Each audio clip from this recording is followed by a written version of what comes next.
Solo, solo ahí silenciamos los micrófonos, hermanos. Buenas noches tengan todos. Qué bueno volverles a ver otro martes más, que nos reunimos aquí en torno a esta enseñanza que nos manda el Señor y esta enseñanza sobre el Evangelio de Mateo. Hoy vamos a adentrarnos a continuar viendo las características literarias de Mateo, que es un tema bien largo, pero hoy deberíamos de culminarlo para que nos queden 2 clases más. Una de la teología de Mateo y la otra de algunas peculiaridades que nos van a ayudar a avanzar, pero como siempre vamos a dar gracias al Señor por tenernos aquí reunidos, que Él es el que nos reúne en torno a su mesa, para que podamos alimentarnos y podamos salir avantes y adelante con esta enseñanza. Entonces, de momento, en el Padre, el Hijo y el Espíritu Santo. Amén. Amado Señor Jesús, este día queremos darte gracias, Señor, porque nos tienes aquí reunidos como hermanos, así como se reunían tus discípulos, Señor, a escucharte, a aprender de ti. Hoy nos reunimos en torno a estos medios virtuales, en esta comunidad virtual que hemos armado, Señor, en la que todos los martes nos reunimos para escucharte, para saber más de ti, para poder depurar nuestras ideas y poder tener una relación más cercana contigo, Señor. Abre nuestra mente, nuestro corazón, así como abriste la mente de los discípulos. Abre nuestra mente y nuestro corazón, ayúdanos a encarnar estas palabras, Señor, y que siempre quede la duda, Señor, sembrada, que siempre quede la pregunta que nos cuestione y que nos haga preguntarnos y que nos haga avanzar, Señor. Todo esto, Señor, te lo ponemos en tus manos para que se lo lleves al Padre, ya que Él es digno de toda honra, gloria y majestad por los siglos de los siglos. Amén. En nombre del Padre, del Hijo y del Espíritu Santo. Amén. Bueno, hermanos, como les decía, voy a proyectar pantalla ahorita para comenzar con esto que tenemos preparado el día de hoy. Hoy tenemos, como les decía, vamos a continuar con que nos conocemos como las características literarias. Hoy, decía yo, estamos en la tercera clase de Mateo. Nosotros vamos a manejar de la siguiente manera. A Marcos, por ser el evangelio más pequeño, le dimos un total de 4 clases, pero a Mateo, a Lucas y a Juan probablemente van a ser 5 clases por cada evangelio.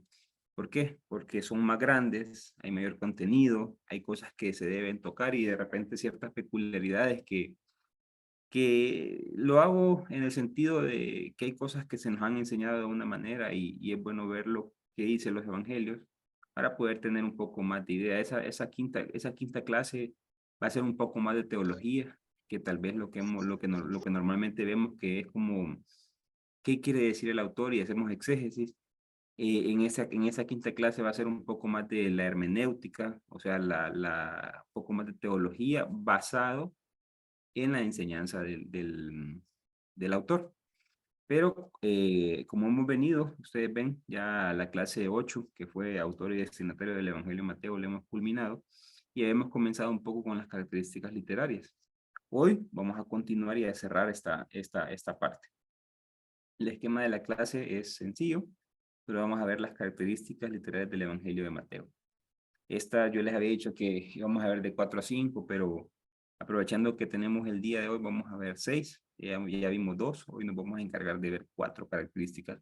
Hay un par más, pero pues cuando hacemos las lecturas nos damos cuenta que probablemente estas sean las más importantes para que nos ayuden a comprender el Evangelio. Como siempre hacemos un resumen de la clase pasada, que recordábamos que el autor del Evangelio de Mateo nunca pudo ser un discípulo de Jesús, a pesar de que la tradición lo dijera, a pesar de que muchos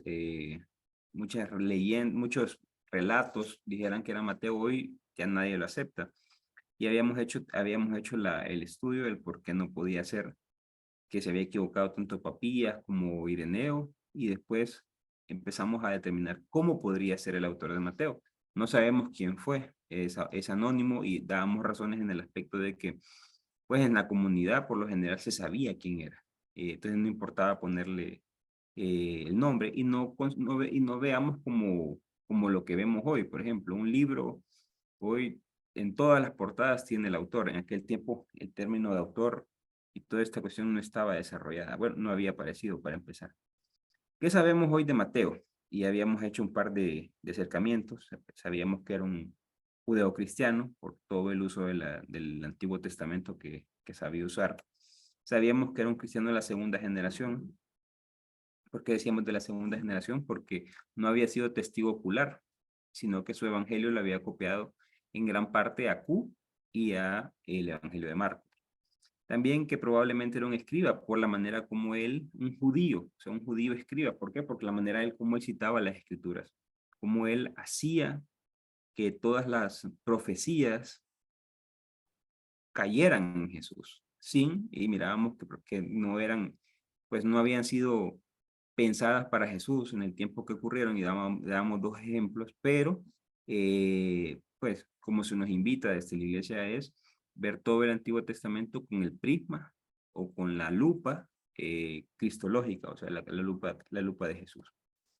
También mirábamos que era un judío de la diáspora, que era de Antioquía, no podía ser de Jerusalén, porque era muy abierto a los paganos, y mirábamos esos textos que nos ubicaban y nos mostraban cómo este judío, que era de la diáspora, que era una mentalidad un poco más abierta que la de un judío nacido en Jerusalén, podría haber tenido.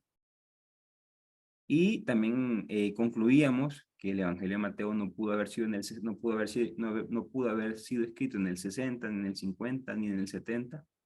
¿Por qué? Porque habían dos razones históricas. Una era la destrucción del templo, y hacíamos alusión a esos dos pasajes, en las cuales como se miraban lo que se conoce como profecía autocumplida, profecía post-eventum, perdón, post-eventum, que es una profecía de las que ya había ocurrido. En este caso mirábamos la destrucción del templo. Y mirábamos también cómo hacía alarde a las sinagogas de ellos para hacernos referencia a esa separación que ocurrió en el año 80, cuando el rabino Shammai había colocado esa otra bendición contra los minín, que realmente era una maldición, en el rezo que todavía el día de hoy el judío hace, que son las de las 18 bendiciones, que se conoce como el Shemone Esrei. Y habíamos visto ciertas características literarias. Yo les dije, vamos a ver 6. Hoy vamos a ver 4. Ya habíamos visto el uso de todo el Antiguo Testamento, como él lo metía en cada una de las profecías, y expresiones semitas, expresiones que solo en el ambiente judío se conocen. Entonces, este es un breve resumen de lo que pudimos ver la clase pasada. Entonces vamos a continuar viendo lo que son las características literarias del Evangelio de Mateo. Ya habíamos dicho que tiene abundante empleo del Antiguo Testamento, tiene un montón de citas, 136 veces citaba el Antiguo Testamento, comparada con Marcos, que solo lo cita 5 veces. Es el evangelio que más utiliza el Antiguo Testamento. Empleo de expresiones semitas, típicas del ambiente judío, como por ejemplo el reino de los cielos. Ya sabemos que realmente es el reino de Dios, pero debido al pasivo teológico, que un judío no podía, había quedado con la idea de que no podía mencionar el nombre de Yahvé, utilizaba el reino de los cielos, pero la verdad es que era el mismo término. Y hoy vamos a ver lo que se conoce como el simbolismo de los números. Esto seguramente nos va a gustar mucho. ¿Por qué? Porque en el Evangelio de Mateo y en muchos libros del Nuevo Testamento se pueden expresar estos números, pero se expresan en 3 realidades, y son las que vamos a ver hoy. 3 grandes realidades. Primero, con cantidades. Cantidades, nosotros en la mentalidad occidental, o sea, en nuestra mentalidad, cuando decimos, tráeme 5 piñas, son 5, pues, es un número. O de repente se murió un hombre de 70 años, un número, pues, un número cualquiera.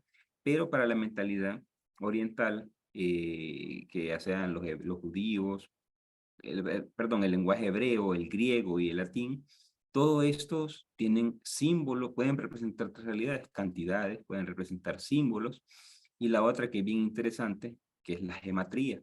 La gematría, como su nombre lo dice, es utilizar números por letras. Por ejemplo, y se los voy a adelantar, en el Apocalipsis, cuando se escribe el Apocalipsis, aunque esté escrito en griego, pero se utiliza un término que es el 666. Yo recuerdo cuando estaba pequeño que me decía, cuando pues siempre nos han metido miedo con el tema del anticristo, y cuando yo escuchaba el 666 me daba miedo, porque yo pensaba que me iban a plaquear el 6 en la frente. Realmente lo que el Apocalipsis está hablando es de Nerón César, pues, o sea, Nerón César, en lenguaje hebreo, usando la gematría, significa 666. Y así vamos a ver un ejemplo que es el más importante que muestra en el Evangelio de Mateo. También, ese de la gematría se da mucho en Juan 21, en la pesca milagrosa, cuando habla de los 153 peces. Hay muchas hipótesis. Uno dice que es simbólico, que representa las tribus, o las tribus existentes hasta ese tiempo. Otros dicen que probablemente era la cantidad de peces que había en ese momento, pero es bien difícil, no tenemos registros, no hay un registro que diga, sí, hay 153 peces en aquel tiempo. Probablemente sea un número geométrico, pero eso tal vez en algún momento de la historia futura alguien lo logre determinar. Cada una de estas realidades tenemos que verlas y deducirlas en base a su contexto, no podemos tomarlas a la ligera. Primero vamos a ver cantidades. Por ejemplo, aquí se me dañó algo aquí. Uno, el número uno. Eso es cuando dice el que quebrante uno de los mandamientos de la ley se refiere a uno, específicamente a uno. Al pasar junto al lago, vio a dos hermanos. Ahí representa cantidad. No hay nada diferente que cantidades. Señor, qué bien que estamos aquí. Hagamos 3 tiendas. Esto es cuando suben al monte y Jesús se transfigura, que estaba Moisés y estaba también Elías. Entonces Pedro le dice, hagamos 3 tiendas. Aquí habla de 3. Por ejemplo, en otro, cuando volvió a salir a las 5 de la tarde y encontró a otros dos que estaban ahí. Aquí lo que nos muestra es cantidades. Creo que la animación está un poco, sí, la animación está mala, pero vamos a ver acá. Aquí lo podemos ver de la mejor manera. Lo que les dije, el 1, Mateo 5:19, significa 1. Mateo 4:18 significa 2. Mateo 17:4, cuando habla de las 3 tiendas, es 3. O si se fijan, son números específicos que representan cantidades. Aquí no hay simbolismo, aquí no hay geometría, aquí son cantidades, tal cual. Si nos vamos ya al tema simbolismo, aquí sí ya cambia la cosa. Por ejemplo, para el judío, el número 1 significa Dios. O sea, Dios o el ser único. Entonces, si vemos un pasaje en Mateo 4:18, dice, por eso dejará el hombre a su padre y a su madre, y se unirá a su mujer, y los dos serán una sola carne. O sea, lo que está hablando es de unidad. Una sola carne es unidad. Ahí lo que está mostrando es ser como Dios, uno solo, pensar como uno solo. De manera que ya no son dos, sino una sola carne. Pues bien, lo que Dios ha unido no lo separa el hombre. También en Mateo 5:2, apenas saltó el hombre de la barca, vino a su encuentro de entre los sepulcros un hombre con espíritu inmundo. Un hombre con espíritu inmundo. Mateo 10:46, llegan a Jericó y cuando salía de Jericó, el hijo de Timeo, Bartimeo, un mendigo ciego, estaba junto al camino. Aquí es uno solo, uno solo. ¿Y por qué hago estos ejemplos? Acá ya les voy a mostrar. Cuando vemos el número 2, es la dualidad humana. La dualidad humana lo que nos quiere mostrar es, Mateo hace una referencia bien interesante, ya lo quiero mostrar acá. Dice Mateo, al llegar a la otra orilla, discúlpenme, pero es que me tocó hacer esta presentación un poco a la ligera, no lograba terminar. Este pasaje de Mateo 8:28, aquí es Marcos 5:2. Yo cuando les mandé la presentación se la puedo mandar corregida. En Marcos 5:2, cuando nos habla del endemoniado de Gerasa, nos dice que era uno, pero cuando nos habla el mismo pasaje en Mateo, que Mateo 8:28 nos dice que eran dos, y uno dice, al final era uno o dos endemoniados. ¿Qué es lo que está diciendo Mateo? El pecado. Está hablando del hombre, está hablando de la dualidad humana, del pecador, por eso dice dos. Dos significa el pecado, la parte humana del pecado. Entonces, Mateo cuando se dirige a la comunidad lo muestra así como dos. En este caso, también aquí hay otro errorcito, aquí es Marcos 10:46. En Jericó dice que hubo un mendigo ciego, pero en Mateo lo que dice es dos ciegos junto al camino. Al enterarse que Jesús pasaba, se pusieron a gritar. Lo que está hablando es de un pecador. Cuando habla de dos. En estos pasajes yo he visto, la vez pasada en Palabra Viva, un hermano predicaba dos ciegos. Yo decía, sí, pero es que lo que está mostrando es la dualidad, pero él se regó hablando de dos ciegos. Lo que está mostrando Mateo es el mismo ser humano. Lo que está hablando es de un pecador. ¿Por qué? Porque él quiere representar la dualidad. ¿Quién está mintiendo? Nadie, están hablando lo mismo. Lo que pasa es que Mateo, reitero, con el número 2 lo que muestra es esa dualidad y lo que muestra es que era un pecador, un pecador. Entonces, eso se lo voy a corregir yo, pero aquí es Marcos y aquí es Marcos. Luego, continuando con el número 3, el 3 significa la totalidad. La totalidad. ¿Por qué? Por los tres elementos que componen el cosmos: agua, aire y fuego. Entonces, esa es la totalidad.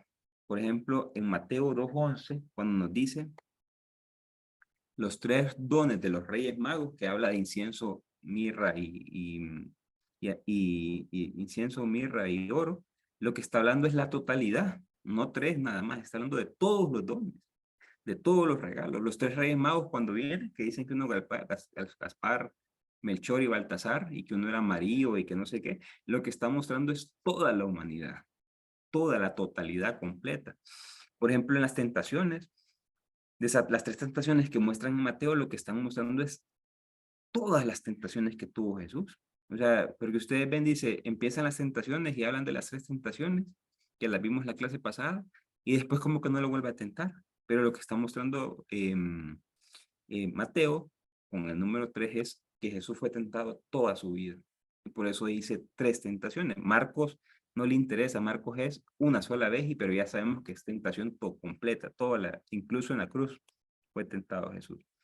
Aquí son las tres, donde habla de las tres preocupaciones materiales también, o sea, todas las tentaciones, todas las preocupaciones materiales. Cuando nos habla de las tres prácticas piadosas que hay que hacer también. Cuando nos habla de los tres tipos, de las tres clases de diezmos. Cuando nos habla también de las tres negaciones de Pedro, lo que está mostrando, y yo cuando preparaba esta clase dije yo, si Mateo nos muestra que Pedro lo negó 3 veces, realmente Pedro probablemente era el más incrédulo en Jesús, era el que siempre lo negaba, porque si solo de Pedro nos cuenta que lo negó 3 veces, o sea, Pedro lo negó todo el tiempo, probablemente, esa es una hipótesis, en base a lo que hemos visto probablemente, pero lo negó todo el tiempo a Jesús, y es interesante pues, si se fijan, todas esas son líneas de estudio que se pueden hacer. Agarramos un texto y lo empezamos a investigar para llegar a esa hipótesis que planteamos. Número 4, lo que representa es el cosmos, el universo. ¿Por qué? Por los 4 puntos cardinales: norte, sur, este y oeste, los 4 puntos cardinales. Eso muestra el universo. Por ejemplo, cuando dice que enviarán a sus ángeles con sonora trompeta y los reunirá de los 4 vientos a sus elegidos, es de todas las partes, de vientos de sus elegidos, desde un extremo de los cielos hasta el otro, representando la totalidad, el cosmos. Y el número 5 es un número indefinido. Yo he escuchado que dicen que el número 5, por la multiplicación de los 5 panes y los 2 peces, es un número de bendición, que no sé qué. Lo que muestra el texto realmente es un número indefinido. Por ejemplo, las 5 clases de enfermos curados es un número indefinido. Si se fijan, alimentó a 5,000, dicen. Un número indefinido, es una cantidad grande, pero indefinida. Mateo 4:2, las 5 regiones de las que venían a escuchar a Jesús. Mateo 14:17, los 5 panes, para decir un número X, un número indefinido de panes en la primera multiplicación. Mateo 25:1, las 5 vírgenes de las parábolas, cuando habla del juicio final. Entonces, para decir un número indefinido. Esto es lo que conocemos como simbolismo, pero Mateo no tiene el número 6. En el Evangelio no tiene el número 6, pero sí tiene el número 7. Y el número 7 es la perfección. No les explico el 6 porque no hay un texto en el cual Mateo hable del número 6, pero sí el número 7, que es la perfección. Mateo 2:11. Los 7 pedidos que se le hacen al Padre Nuestro. Estas son las 7 peticiones, como que dice las perfectas, lo perfecto de las peticiones. Mateo 12:45, cuando los siete espíritus, cuando Jesús exorciza y le dice que los 7 espíritus se van, pero después encuentran la casa así y se vuelven a meter, para decir la perfección de los espíritus. Los siete panes de la segunda multiplicación, para hablar siempre de plenitud, de perfección. Mateo 6, del 1 al 18, las tres prácticas piadosas. Mateo 26, 34, las tres clases de diezmos. Mateo 26, 69, las tres ay, aquí pido disculpas ahí por esos errores. Estas tres no van, pido disculpas ahí. Vamos ahora con la parte de el otro número, la otra significado de los números es la gematría. Ya vimos cantidades, que esto no nos distraiga, ya vimos cantidades, que es un número como tal, ya vimos simbolismo, que vimos que simbolismos hay 1, 2, 3, 4, 5, 6 no existe en el Evangelio de Mateo, y número 7 es la perfección. Muchos, una hipótesis del número 6 es que dicen que es imperfección, entonces se puede manejar como un número imperfecto. Y el número 7 es la plenitud. Muchos dicen que 6 más 1 forma el 7. Entonces, imperfección más Dios forma el 7. Pero lo que sabemos es que sacándolo de los textos bíblicos, 7 significa perfección. Y el tercer significado es la gematría. Como les decía, consiste en un intercambio entre letras y números. Es decir, que los números se escriben con letras. Esto es interesante ahora que se ha encontrado la arqueología en Pompeya, por ejemplo. Han encontrado murales que dice, yo amo a la 142. Y decían los arqueólogos, ¿y esto qué onda? Pues? Pero ¿qué pasa? En el hebreo, si ustedes yo les pregunto cómo se representa el número 10 en los números romanos o en latín, ustedes me dicen con una X. El número 5 con una B, por ejemplo. Entonces, en el hebreo es lo mismo como en el griego. Por ejemplo, el 1, que es la letra Aleph, representa 1. El 2, que es la letra Bet, significa 2. El 3, que es la letra Gimel, representa 3. El 10, esta comita, que es la letra Yot, significa 10. Y así, la Bau, que está por aquí, representa, o sea, cada una de estas tiene un número específico. No me podría meter tan a lleno porque hasta ahorita estamos aprendiendo hebreo, entonces tal vez en un futuro podemos explicar un poco mejor esto, pero sí vamos a explicar la parte de lo que nos interesa del Evangelio de Mateo. Como les decía, esto se muestra que cualquier palabra que se escribe en hebreo esconde un número. Y esto es bien interesante. ¿Cuándo aparece la gematría en el Evangelio de Mateo? Aparece en la genealogía. Probablemente la genealogía es como el texto un poco más aburrido del Evangelio de Mateo que existe. Pero lo vamos a leer. Este aparece en Mateo, capítulo 1, cuando nos habla de la generación de la genealogía de Jesús. Libro de la generación de Jesús o la genealogía. Hijo de David, hijo de Abraham. Abraham engendró a Isaac. Isaac engendró a Jacob. Jacob engendró a Judá y a sus hermanos. Judá engendró de Tamar a Fares. En algún momento les voy a hacer una explicación de Tamar. Me parece una mujer fenomenal, pero espectacular en las lecturas bíblicas. Y a Sara. Fares engendró a Esrom. Esrom engendró a Aram. Aram engendró a Aminadab. Aminadab engendró a Nazón. Nazón engendró a Salomón. Salomón engendró a Rahab. Rahab engendró a Bus. Bus engendró a Ruth. Ruth a Obed. Obed engendró a Jesé. Jesé engendró al rey David. David engendró de la mujer de Urías a Salomón. Salomón engendró a Roboam. Roboam engendró a Abía. Abía engendró a Osías. Osías engendró a Joatam. Joatam engendró a Amón. Amón engendró a Josías. Josías engendró a Jeconías y a sus hermanos. Esto antes de la deportación de Babilonia. Después de la deportación de Babilonia, Jeconías engendró a Salatiel. Salatiel engendró a Zorobabel. Zorobabel engendró a Abiud. Abiud engendró a Eliakim. Eliakim engendró a Azor. Azor engendró a Sadoc. Sadoc engendró a Akim. Akim engendró a Eliud. Eliud engendró a Eleazar. Eleazar engendró a Matán. Matán engendró a Jacob. Y Jacob engendró a José, el esposo de María, del que nació Jesús, llamado Cristo. Ahí tienen un montón de nombres para sobrinos. De estos, lo que nos dice el texto después es que así que el total de las generaciones son desde Abraham a David, 14 generaciones. Desde David a la deportación de Babilonia, 14 generaciones. Y desde la deportación, después de la deportación de Babilonia hasta Jesús o el Cristo, 14 generaciones. Y uno dice, ¿cuál es el significado de los 13, 14? Primero les quiero comentar que esta genealogía no es histórica. ¿Por qué? Porque cuando estudiamos la historia crítica de Israel, o no es la historia de salvación, sino la historia crítica de Israel, nos damos cuenta que Mateo se comió un montón de reyes, montonazo de reyes, y un montonazo de gente que estaba entre estos lados, pero a Mateo lo que menos le interesa es la historia.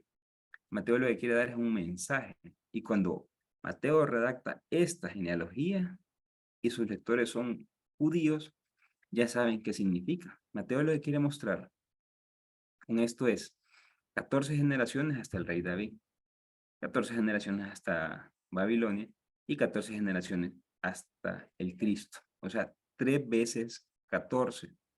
Eso, eso lo que representa es la gematría. Eso lo encontramos de la siguiente manera, eso lo quiero explicar. Primero, el hebreo se escribe de derecha a izquierda, no de izquierda a derecha, como escribimos nosotros. Esta es la letra D, o sea, Dawi. Luego está la letra B de Bau, y luego está la D. Esto significa en hebreo David. Se les voy a mostrar así. Recordemos que en el hebreo no hay vocales, hasta ahorita con el masorético, pero en el tiempo que se escribe la Biblia, se trabajaba el hebreo sin vocales. Cuando yo leo el texto masorético, es el texto que surge para el año, si mal no recuerdo, para el siguiente, el siglo 8 y el siglo 10 después de Cristo, es en el cual se le empiezan a agregar vocales, pero en el tiempo de Jesús, estos textos no tenían vocales. Entonces, DVD, lo que significa es D, si se acuerdan, significa número 4, la Bao significa el número 6 y el Yu significa 4. Lo que está mostrando es 4 más 6 más 4 igual a 14. Lo que está mostrando Mateo es que Jesús es el 3 veces 14. Para cualquier judío, el número 14 era el número de David. Que digan que Jesús es el 3 veces 14 es el David plenificado o el David total. O sea, el David ultra superior, pues. O sea, el David perfecto. Eso es lo que muestra la genealogía. Y como yo les repito, no es histórico, sino que es una construcción que hace Mateo, pero lo que quiere mostrar Mateo es que Jesús, si se esperaba un descendiente de David, Jesús supera, y por mucho, a David. Es el 3 veces 14. O sea, la plenitud del rey David. Eso es lo que imagínense de entrada, el Evangelio de Mateo eso le muestra a sus lectores. O sea, desde ahí los predispone para ver sobre los mensajes espectaculares de Jesús. Hemos visto estas 3 características literarias. Vamos a ver una cuarta, y son las suturas cronológicas. Como ya sabemos, Mateo en la clase pasada pudimos ver que no escribe con un orden cronológico, sino que él va haciendo una vida de Jesús de una manera artificial en el aspecto de que él coloca los 5 sermones, luego construye todo lo de lo que son las etapas, los bloques. ¿Por qué? Pero lo hace de manera artificial. Entonces, como no le interesa la parte histórica, yo creo que podría decir yo que el Evangelio de Mateo es el menos utilizado para poder construir un Jesús histórico o una cronología histórica. Se pueden sacar muchos textos, sí, eso sí se pueden sacar muchísimos, que son textos que aparecen de una manera más correcta, por ejemplo, en Q. Pero como no tiene sutura, como tiene muchas cosas que no son cronológicas, ha creado las suturas o las costuras. Como les dije, Mateo ha agrupado por temas el material que encontró. O sea, no es como Marcos, cada uno tiene su construcción, como pudimos ver en la clase de Marcos, una construcción artificial geográfica. En este caso de Mateo es más de fichero. Para ello, Mateo ha sacado de contexto todo, entonces tiene que crear ciertos elementos para poderle dar como una especie de orden a los textos. Gran parte de su evangelio ha quedado sin realidad cronológica, como les decía. Para unir perícopas, utiliza estructuras cronológicas sin sentido o sin verdadero sentido temporal, o sea, de tiempo. Vamos a ver un par de ejemplos. Por ejemplo, Mateo utiliza mucho la palabra al atardecer. Entonces, ¿al atardecer de qué o de qué día? No sabemos, solo dice al atardecer. Y dice, al atardecer le trajeron muchos endemoniados. Y uno no dice de qué día, ni cuándo, pues, no, solo dice al atardecer. Al atardecer se le acercaron los discípulos. Al atardecer Jesús estaba orando. Entonces, esto para mostrar un tiempo, pero no se sabe de qué fecha, de qué día. Por ejemplo, Juan tiene, dice, fueron a Jerusalén a la Pascua o en la tal fiesta, entonces él especifica un poco más. Mateo eso no le importa, entonces utiliza este tipo de argumentos, este tipo de palabras para poder mostrar esa realidad. Luego dice al amanecer. Entonces pone a Jesús que al amanecer volvía de la ciudad. También utiliza otra estructura que es el entonces. Entonces el Espíritu llevó a Jesús al desierto. ¿Cuándo lo llevó? Porque dice que después del bautismo, pero no sabemos si lo llevó en la tarde, en la mañana, al día siguiente, 2 días después, un sábado, un viernes, no, solo dice entonces. También aparece, entonces se le acercaron los discípulos. Luego dice, entonces le trajeron un endemoniado. Entonces tal cosa. Otra palabra que utiliza como sutura temporal, esto ustedes lo pueden, por cuestiones de tiempo no me he puesto a ver cada una de ellas, pero ustedes lo pueden ver en sus casas, pues para comprobar que lo que se está viendo es correcto. Pueden subrayar y tener ese tipo de estructuras para cuando toque predicar o enseñar algo. En aquel tiempo también utiliza la palabra. En aquel tiempo dijo Jesús, pero ¿cuál tiempo? Primavera, no sabemos, no sabemos cuándo fue lo que dijo Jesús. En aquel tiempo iba Jesús un sábado, no sabemos qué fecha, qué mes, si era, o sea, no sabemos nada de eso. En aquel tiempo se enteró Herodes, nada, o sea, absolutamente nada, no tenemos idea de un tiempo específico, sino solo idea de cómo fue amarrando. Lo que yo quiero mostrarles es que como Mateo construye el índice, puede decir así, o la cronología de la vida de Jesús, muchas cosas fueron así agregadas conforme a lo que él quería mostrar. Para mostrar un orden cronológico, él coloca palabras como atardecer, como amanecer, como entonces, en aquel día, y va agregando cosas. Imagínense y vean estos errores que comete Mateo. Siempre, o sea, no quiero que vean los errores más, yo lo que quiero es que ustedes vean cómo sí está entrando en lógica lo que estamos viendo. Por ejemplo, cuando habla de este pasaje, Mateo 14, del 1 al 2, en aquel tiempo, dice, se enteró el tetrarca Herodes de la fama de Jesús y dijo, ese es Juan el Bautista que ha resucitado entre los muertos. Ok, hasta ahí estamos bien, no pasa nada. Pero si seguimos avanzando, Mateo 14, 3 al 12, el texto lo que muestra es que es la muerte de Juan el Bautista. Entonces uno dice, cómo es que Herodes decía que era el espíritu de Juan el Bautista que había resucitado si ni siquiera lo había matado, pues? Entonces vemos ahí esas discrepancias en ese afán de querer ordenar todo. Entonces, y también tenemos otro pasaje bien interesante, que es Mateo del 8, del 1 al 2, después de que Jesús ha dicho todo el sermón de las bienaventuranzas, dice que cuando estaban con los discípulos arriba, cuando ellos bajaron, dice, lo siguió una gran multitud. En eso se acercó un leproso, se postró ante él y le dijo, Señor, si quieres, puedes limpiarme. Y uno dice, Dios mío, pero si estos leprosos, yo una vez les comenté a ustedes que el leproso caminaba con una campanita, caminaba en despoblado, o sea, caminaba en los lugares más alejados de las aldeas. ¿Por qué? Porque como la lepra es una enfermedad impura y volvía impuro a la gente, imagínense qué hubiera pasado si esta hubiera sido una realidad. Bajando Jesús, se le acerca un leproso, ¿qué pasa con toda la multitud? Sale corriendo. Es más, al escuchar la campanita, la gente sale corriendo. Pero Mateo eso no le interesa. Mateo lo que le interesa es mostrar el poder de Jesús. Mateo ya, como iremos viendo más adelante, lo que menos le interesa es el ambiente, es la parte de que si sucedió así o no. Lo que quiere mostrar a la comunidad es el poder de Jesús. Estas son las 4 que hemos visto hasta el momento. Abundante empleo del Antiguo Testamento, empleo de expresiones semíticas, la simbología de los números, las suturas cronológicas sin valor, y vamos a ver un textos bien interesantes. Otro, ya sabemos que Mateo copia casi en su totalidad a Marcos. Mateo no lo copia todo, hay pasajes que no los copia. Y uno dice, ¿por qué? Habrá tenido su objetivo, pero vamos a analizar un par de pasajes. Eh, como les decía, Mateo copia casi todo Marcos, pero omite ciertos relatos. Sin embargo, omite algunos pasajes. probablemente porque les resultaron extraños eh, a, los, a, los, a los oyentes de Marcos. Vamos a ver un par de pasajes. Primero, omite el pasaje de Mateo 3, 20, 21. Que esto, ojo, ya vamos a dar un comentario sobre esto.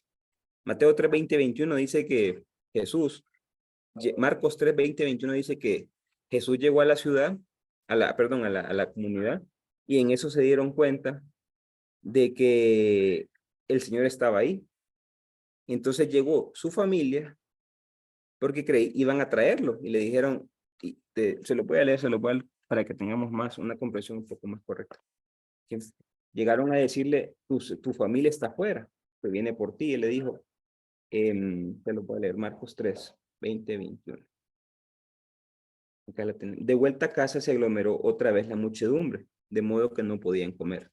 Sus parientes, al enterarse, fueron a hacerse cargo de él, pues pensaban que estaba fuera de sí. Esto, hermanos, pido disculpas para los que se pueden ofender, pero esto es lo que nos está mostrando, es que hay una realidad y esto es un hecho histórico que hoy casi nadie, cuando estudien ustedes, si llegan a tomar un curso de Cristología, por ejemplo, yo lo tomé con Manuel Tenjo y fue la primera vez que me di cuenta de esto. Históricamente, la Virgen María no creyó en Jesús y es entendible. Tendríamos que tener una clase completa para poder explicar el por qué yo hoy, más que nunca, considero que yo me hubiera puesto igual que María, o sea, igualita, igualita, igualita, ni más ni menos. Tendríamos que hacer un par de aproximaciones y todo esto. Y si ustedes quieren, lo hacemos al final del curso. Pero hoy históricamente sabemos que ni María ni sus hermanos creyeron en Jesús. Aquí podemos ver la imagen en la que se nota cómo aquí los hermanos están hablando de que Jesús está fuera de sí. Y por eso Jesús tiene pasajes bien difíciles después. Por eso Jesús es tanto y esto lo muestra Mateo, Marcos, Lucas, incluso Juan. Así nos lo muestra. Claro, cuando veamos Juan, vamos a entrar a esa parte en Juan 7, cuando hablan los hermanos de Jesús y le dicen, vete a Judea, vete a Jerusalén, a hacer tus milagros, aquí nadie te quiere. Entonces es bien interesante. Este pasaje a Mateo no le interesa. Mateo lo omite completamente. Mateo después va a dulcificar un poco la figura de María. Esa parte es bien interesante porque como Mateo se escribe para el 80, probablemente, y lo decimos por los textos, por las omisiones que tiene Mateo y cómo dulcifica después las acciones, probablemente el culto a María ya había comenzado. Entonces, y probablemente en la comunidad de Mateo, ya María y sus hermanos, los hermanos de Jesús, ya tenían un cierto estatus. Entonces, ahí ya la imagen de María va cambiando. Ya en Lucas cambia más. Yo tengo un video, el que lo quiera ver, eso no me avisa. Yo lo hice en su día para medios y hice toda esta explicación de cómo la figura de María va creciendo hasta llegar al Apocalipsis, hasta llegar, perdón, al Evangelio de Juan. Entonces, eso es bien interesante. Y esto aquí quiero abrir un paréntesis y dar una pequeña opinión. Por ejemplo, nosotros a veces decimos que María fue la discípula perfecta, que María fue la que se sentaba a escuchar al Señor, que la espada que le atravesó el corazón a María era porque tenía que hacerse discípula, pero los textos lo que nos muestran es que nunca creyó en Jesús. No es que por eso tenemos que bajarla, no, en ningún momento. Pero ya vamos a ver cómo Mateo, lo que menos le interesa es lo que pensemos de María. Mateo lo que dice es, si somos buenos cristianos, nuestra figura central tiene que ser Jesús. Y me recuerda mucho palabras de unos amigos sacerdotes que me decían que ellos estaban en Langue, por ejemplo. Un ejemplo, estoy dando un ejemplo real. Me decía, aquí la gente, me decía, es más santera, me dijo, no tenés idea, me dice. En vez de traer sus problemas, sus dolores a la Eucaristía, lo que hacen es hacer rosarios en casa, o lo que hacen es rezarle a santos. Y dice, pero la figura principal del cristianismo es Jesús, me decían.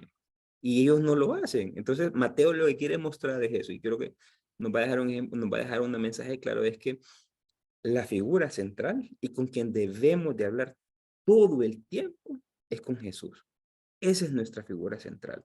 No hablar a veces hacemos oraciones a los ángeles, a no sé quién, a este, pero la figura central, y es por eso que la Eucaristía tiene como figura central a Jesús, al Espíritu Santo y al Padre. Pero es por eso, Mateo quiere mostrarnos eso. Mateo no le interesa esto y lo omite. Eso cierro mi paréntesis. Este es el pasaje en el cual ya se los leí. ¿Y por qué? Porque creían que estaba loco. Entonces, otro de los pasajes que Mateo hace omisión es, por ejemplo, y a mí me gusta mucho, pero Mateo lo omite, y es la curación del sordo tartamudo, dice la lectura. Se marchó de la región de Tiro y vino de nuevo por Sidón, al mar de Galilea, atravesando la Decápolis. Le presentó un sordo que además hablaba con dificultad y le ruegan impongan las manos sobre él. Él, apartándolo de la gente, a solas le metió los dedos en el oído y con su saliva le tocó la lengua y levantando los ojos al cielo dio un gemido y le dijo, Éfata, ¿qué quiere decir ábrete? Se le abrieron sus ojos y al instante se le soltó la atadura de su lengua. Hablaba correctamente. Jesús le mandó a que a nadie se lo contara, pero cuanto más se lo prohíban, tanto más ellos lo publicaban. Y se maravillaban y decían, todo lo ha hecho bien. Hace oír a los sordos y hablar a los mudos. Probablemente a Mateo lo que menos le interesa es mostrar a un Jesús que es una especie de ritual, imagínense, le mete los dedos en los oídos, le echa saliva en la lengua, gime como con dolor, mostrando esas características que tenía muy Marcos. Marcos, me refiero al Evangelio de Marcos, que nos mostraba un Jesús bastante humano, un Jesús que se enojaba, un Jesús que tenía ira, un Jesús que gritaba, un Jesús que hacía gestos humanos. Mateo lo que menos le interesa es mostrar eso.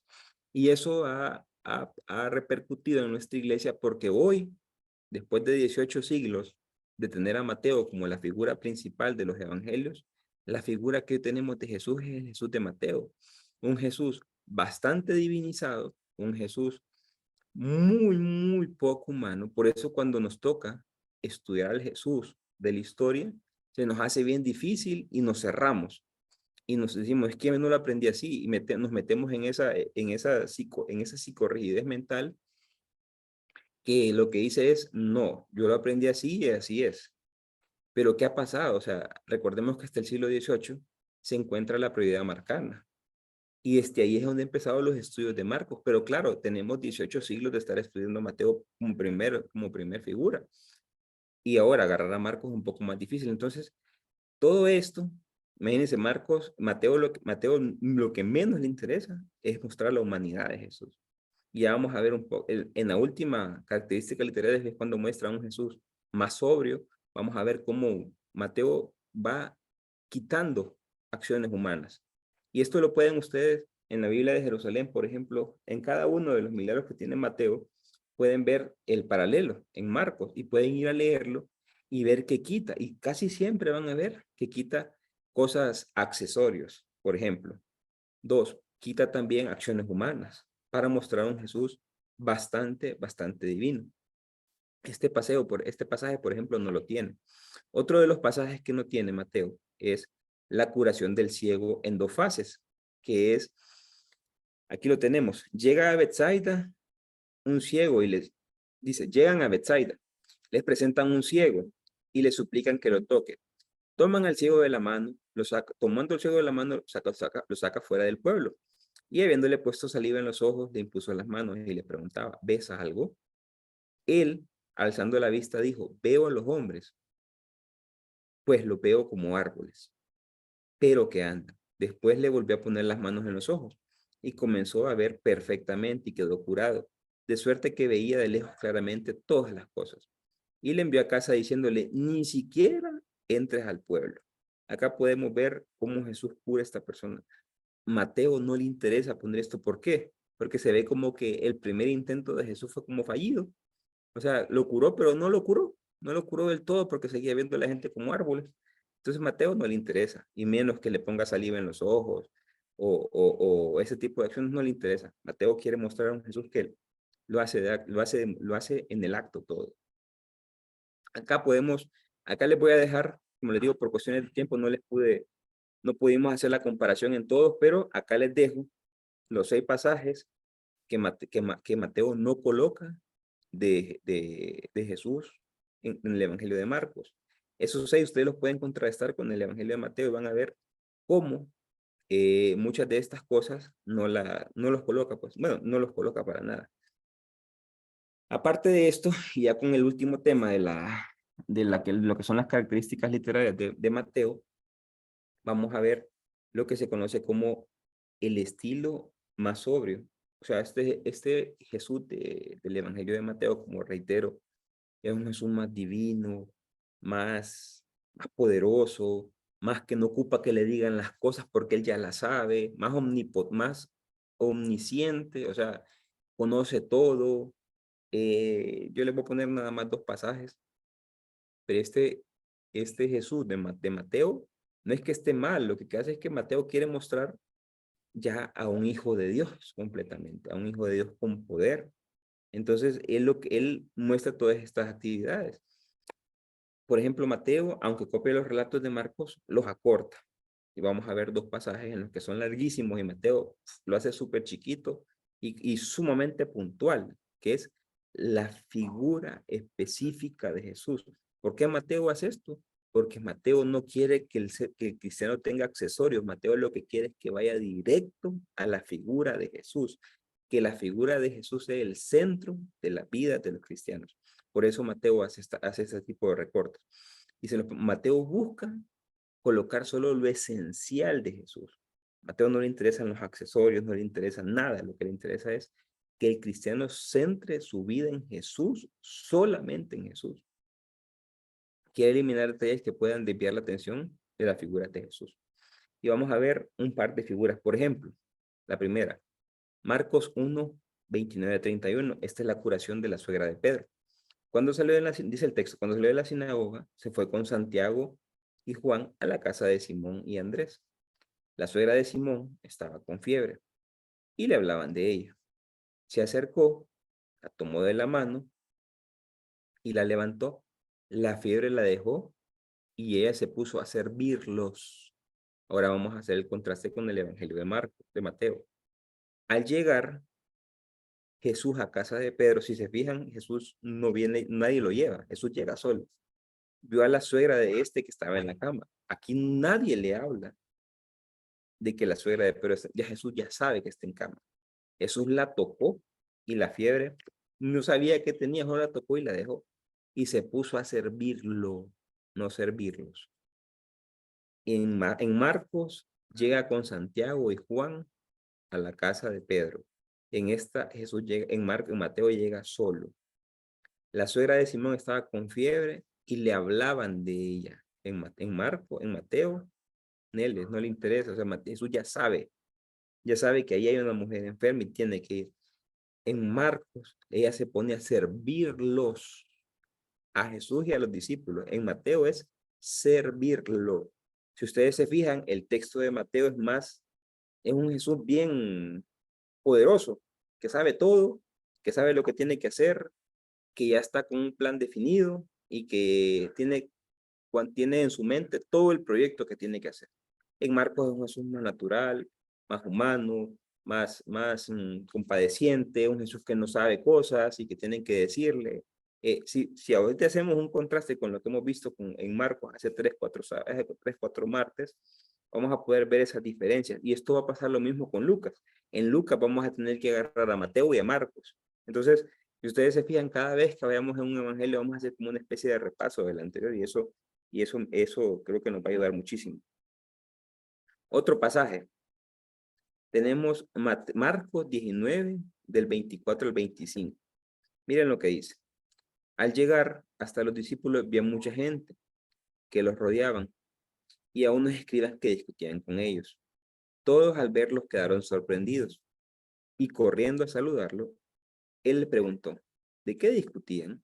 Uno respondió, Maestro, he traído a mi hijo que tenía un espíritu inmundo. Cuando se apodera de él, le derriba y le hace echar espuma. Rechinan los dientes y queda rígido. Pedí a tus discípulos que lo expulsaran, pero no pudieron. Él respondió, oh generación incrédula, ¿hasta cuándo estaré con ustedes? Tráiganmelo. Se los trajo. Se lo trajeron. Cuando él vio a Jesús, cuando el espíritu vio a Jesús, agitó violentamente al muchacho y cayendo en tierra lo revolcó echando espuma. Entonces él preguntó a su padre, ¿cuánto tiempo hace que le sucede esto de este niño? Muchas veces lo arroja al fuego, al agua para acabar con él. Si puedes, ayúdanos. compadécete de nosotros. Jesús le dijo, ¿cómo si puedes? Todo es posible para el que cree. Al instante el hombre gritó, creo, ayuda a mi poca fe. Jesús increpó al espíritu inmundo diciendo, espíritu sordo y mudo, yo te mando, sal de él y no entres más. El espíritu salió dando gritos y agitándolo en violencia. El muchacho quedó como muerto y muchos decían que había muerto. Pero Jesús lo tomó de la mano, lo levantó y lo puso en pie. Miren qué texto más bonito este. ¿Por qué? Porque nos muestra cómo Jesús llegando, Jesús se fue al monte, o sea, y se quedaron los 9 discípulos. Entonces los 9 discípulos, cuando llega este muchacho, con el papá, con el muchacho, y le dicen, no, ¿está Jesús? No, no está. Entonces le dicen, tranquilo, nosotros te lo podemos atender, te lo podemos curar. Entonces vinieron, hicieron prácticas y no lo podían curar. Entonces cuando viene Jesús, el padre sale al grito de Jesús y le dice que le ha traído a su hijo, que el que quiere que se lo curen y que los discípulos no lo han podido curar. Entonces, y dice que Jesús viene y le dice, tráemelo. Entonces, cuando lo traen, el espíritu, primero el padre le dice, he traído a mi hijo. Y aquí miren el juego, qué interesante que tiene Marcos. Primero el padre le dice, he traído a mi hijo. Él, he traído porque el enfermo es mi hijo. Después el padre dice, ayúdanos, compadécete de nosotros. O sea, el solo encuentro con Jesús ya se dio cuenta que no solo es el hijo el que está enfermo, es él también. Y le dice, ayúdanos, compadécete de nosotros. Ya no solo es el muchacho que está enfermo, sino que son ellos. Y miren la tercera parte, aquí. Creo, ayuda a mi poca fe. Y el padre se ha dado cuenta que él es el enfermo.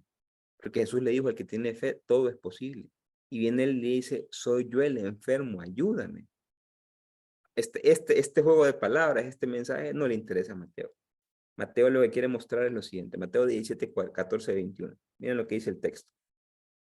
Cuando llegaron donde la gente, se acercó a él un hombre que arrodillándose ante él le dijo, Señor, ten piedad de mi hijo, porque es lunático y está mal. Muchas veces cae en el fuego y muchas veces en el agua.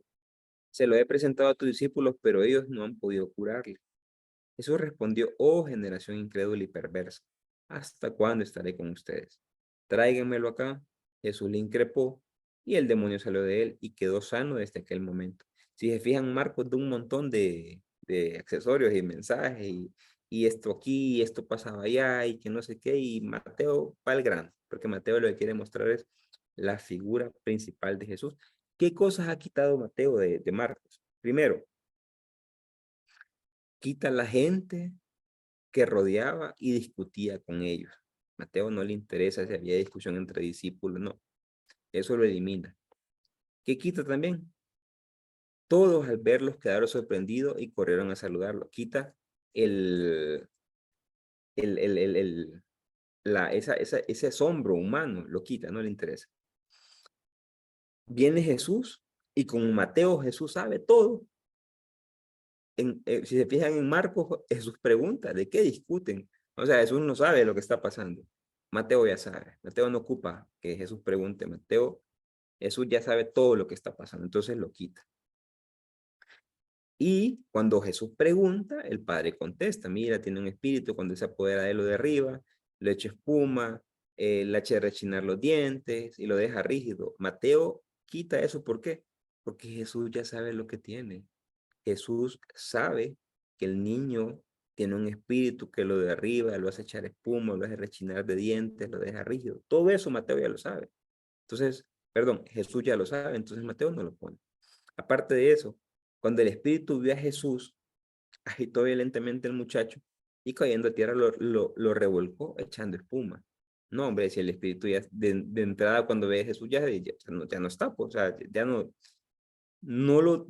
tiene que ver, no tiene que haber contacto con Jesús, porque Jesús es el Hijo de Dios, ya tiene. Si se van fijando, perdón, si se van fijando, el Jesús de Mateo todo lo sabe, todo lo conoce, uno tiene que preguntar, sabe qué enfermedades tiene, sabe cómo curarlo, no tiene que hacer 2 veces el ensayo para curarlo, no tiene que practicar 2 veces, no tiene que practicar rituales especiales.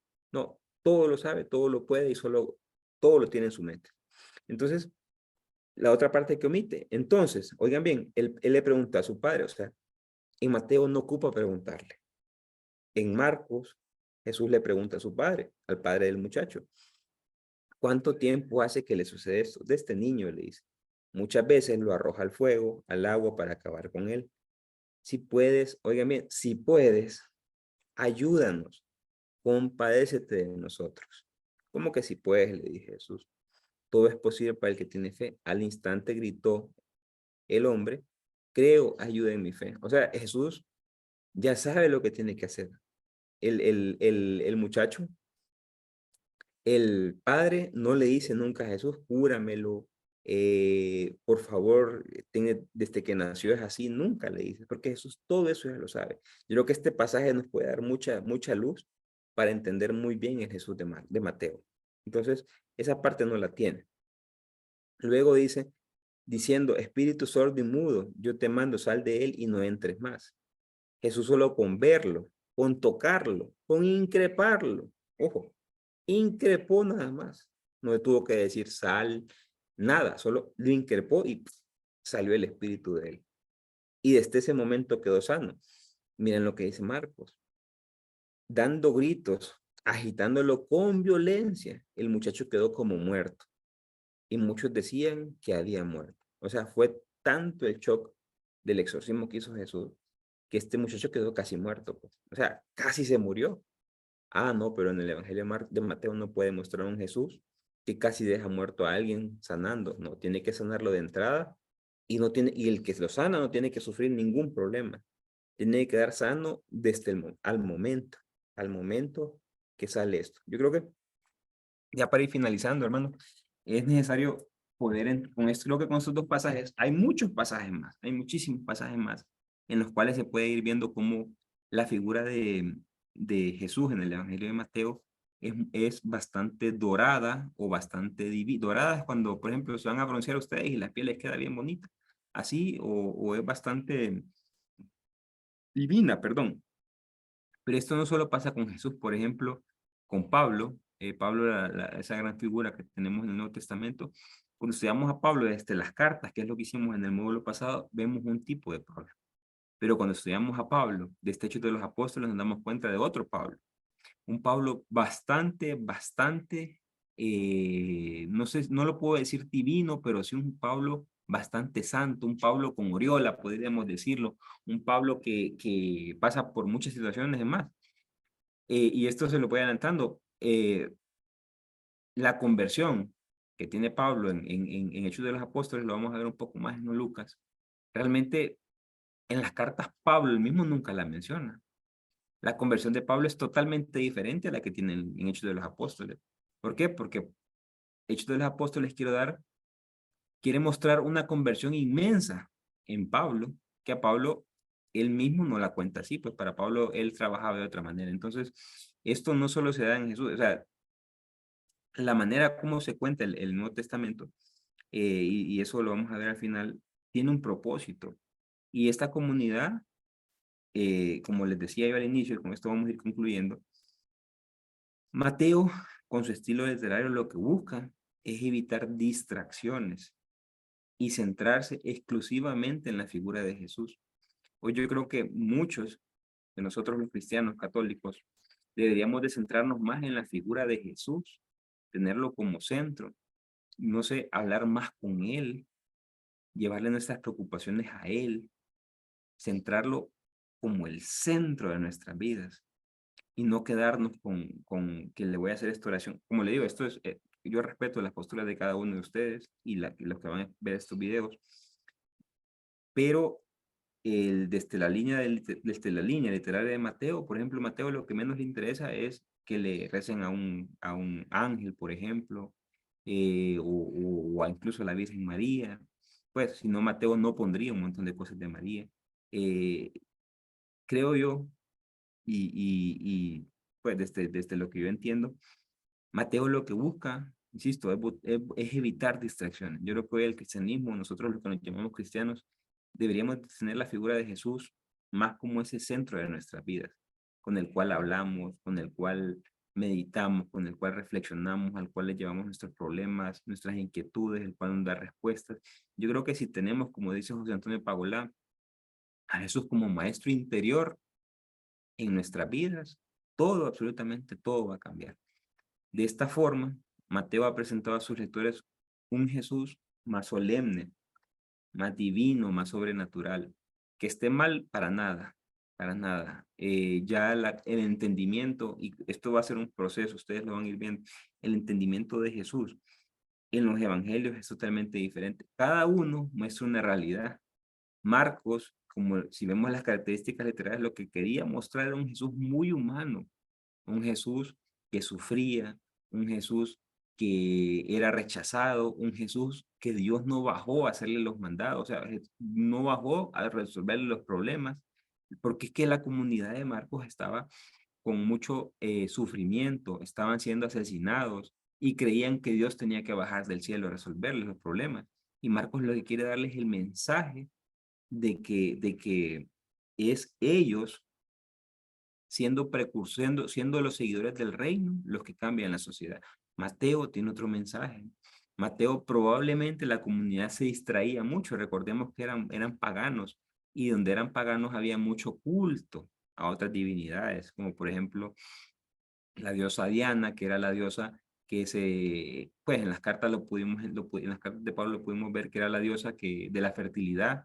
Entonces, si uno quería que mi tierra fuera fértil, yo me iba y me iba a un templo y ya tenía relaciones con las prostitutas sagradas para que mi tierra fuera productiva. Y entonces, probablemente Mateo, esas son hipótesis que sacamos, probablemente Mateo lo que quiere es contrarrestar toda esa idea de esos como cositas secundarias que están ahí. Lo que quiere mostrar es a un Jesús que tiene el poder de hacer todo, que conoce todo, un Jesús omnisciente, o sea, que conoce todo. Este Jesús es el que se ha metido en la Iglesia Católica por 18 siglos y que todavía sigue ahí. Y hoy, cuando nos toca entender la humanidad de Jesús, hoy que sabemos que Dios no nos va a arreglar los problemas, hoy que sabemos que somos nosotros los responsables de nuestro destino, se nos hace un poco difícil agarrar a este Jesús que hemos visto en Marcos. ¿Por qué? Porque tenemos la idea de un Jesús bastante mateano. Reitero, cada uno de estos va orientado a una comunidad específica con necesidades específicas. No podemos juzgar a Mateo porque haya hecho esto, porque la comunidad de Mateo lo necesitaba. Y hoy muchos de nosotros lo necesitamos también, como también muchos de nosotros, incluyéndome yo, necesito el Jesús de Marcos, por ejemplo. Pero me encanta la apertura que tiene el Jesús de Mateo. Me fascina, es un Jesús que me encanta, pues, una apertura a todo el mundo descomunal. Y eso lo seguiremos viendo en las siguientes clases. Entonces, ya para finalizar esta clase de hoy, vamos a siempre cerrar con una oración para que sea el Señor siempre el que nos dé paz, el que nos dé... Yo cuando me enteré de estas cosas, siempre me preguntaba, y les quiero dar un consejo de lo que yo hacía. Cuando me preguntaba, cuando miraba estas cosas de María, yo decía, pues han sido creencias que nos han inculcado, ¿verdad? Yo decía, pero ¿de qué me sirve a mí? Decía yo, que María no haya creído en Jesús. Yo decía, a mí me da igual, decía, si María creyó en Jesús, me da igual, si mi figura central es Jesús.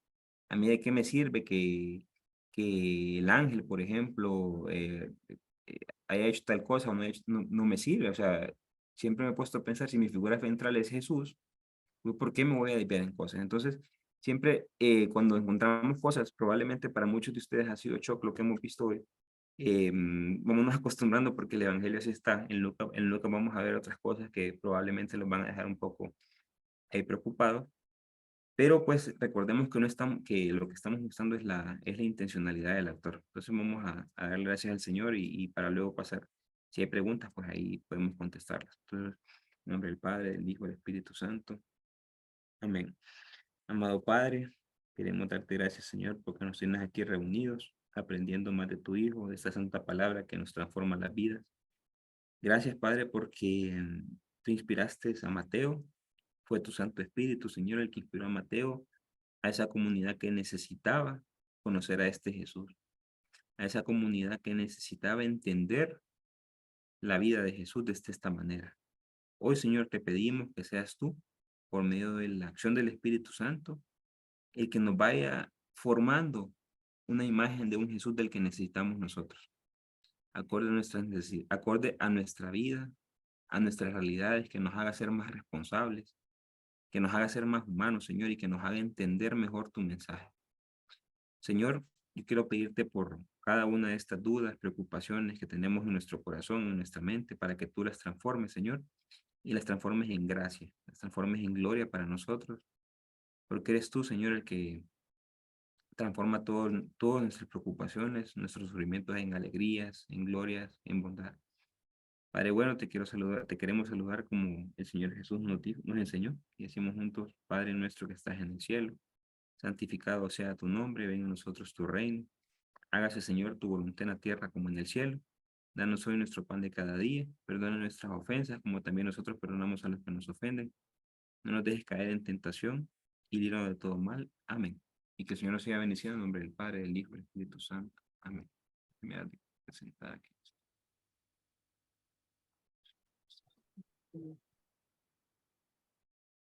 Creo que hay que parar la grabación.